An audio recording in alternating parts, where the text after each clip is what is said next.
Well, it certainly is. I mean, it's a tit-for-tat diplomatic expulsion.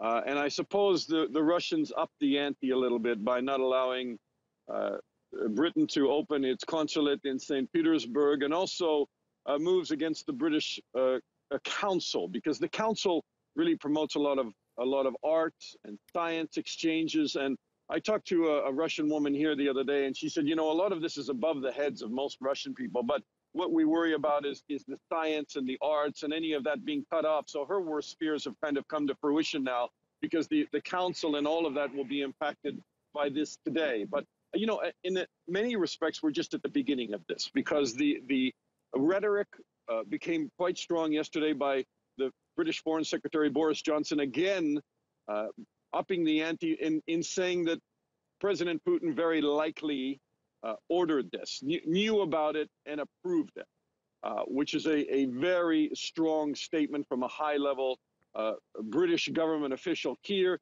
The Russians very quickly then responded by calling the British ambassador in this morning to the foreign ministry and announcing these 23 expulsions, exactly the same number of expulsions as the British government has done. Look, there is a communication disconnect to some degree right here, because the Brits are saying, we asked the Russians to account for this material, the Novichok nerve agent, which we know that they produced at factories during the Soviet time, and they have not done so. The Russians say, the Russian Foreign Minister Lavrov spoke the other day and said, look, we have asked for a proper legal procedure under international law, where the Brits would go to the OPCW, the Organization for the Prohibition of Chemical Weapons, under the treaties that we have.